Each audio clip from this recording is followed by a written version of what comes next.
YouTube channel Amar Panchi food world को तर्फबाट मैले बेसिक कुकिङ सुरु गरेकी छु। यस बेसिक कुकिङको मार्फतबाट म हजुरहरूलाई हामीले दैनिक जीवनमा खाने परिकारहरू छिट्टो समयमा नै घरमै पाइने सामग्रीहरूबाट कसरी मिठोसँगले बनाउन सकिन्छ भनेर देखाउँछु। यसै सिलसिलामा आज म हजुरहरूलाई हामी नेपालीहरूमा एकदमै प्रख्यात मसलाचिया बनाएर देखाउँदैछु। यसलाई बनाउन एकदमै सजिलो छ। हामीले केही कुरामा ध्यान दियौं भने यो ठ्याक्कै बाहिर हामीले खाने मसलाचिया भन्दा पनि एकदमै टेस्टी बन्छ। आजको रेसिपी चाहिँ मैले एकजनाको लागि तयार गर्दैछु। त्यसको लागि मैले 1 कप दुधलाई लिए। त्यसै गरेर चियापत्ती 1 चम्चा जति चाहिन्छ, चिनी स्वाद अनुसार वा मैले चाहिँ 1 चम्चा युज गरेँ। त्यसै गरेर सुकमेल 2टा, ल्वाङ 3वटा, 1 टुक्रा चाहिँ सानो टुक्रा चाहिँ हामीलाई दालचिनी, 1 टुक्रा चाहिँ हामीलाई चाहिन्छ यो अदुवा, यो 2 ग्राम जति चाहिँ जावित्री चाहिन्छ। त्यसै गरेर 3वटा चाहिँ मैले मरिचलाई लिएँ। चियापत्ती अलिक कडा खानुहुन्छ भने चाहिँ 1.5 चम्चासम्म लिन सक्नुहुन्छ। सबैभन्दा पहिला यो प्यानलाई एकदम राम्ररी हामीले तताउनु पर्छ।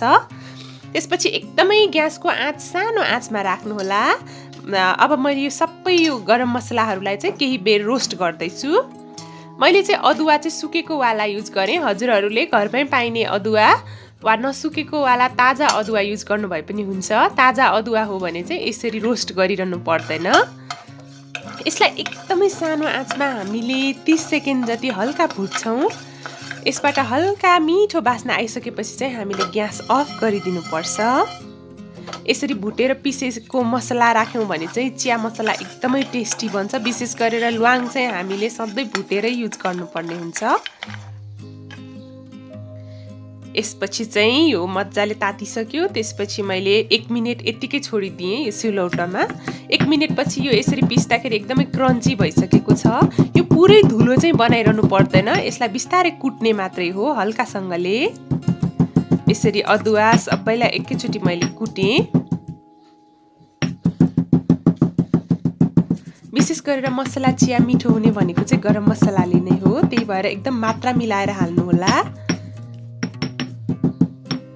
यतिको भएपछि यो रेडी भयो। अब चाहिँ मैले एउटा प्यानमा 1 कप दुधलाई उमाल्दैछु।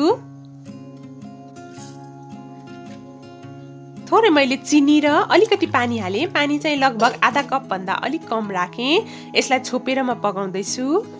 यो हल्का यसरी उम्लिसकेपछि चाहिँ हामीले अब हाम्रो चिया टेस्टी बनाउनको लागि अघि हामीले सिलौटामा कुटेको यो गरम मसलालाई राख्दैछु।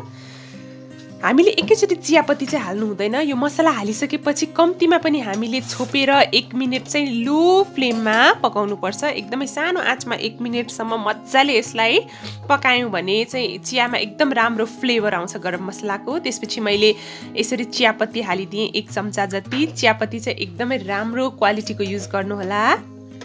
अब भने लो फ्लेममा हामीले यसलाई यसरी बिस्तारै हल्लाइकन पकाउनु पर्छ।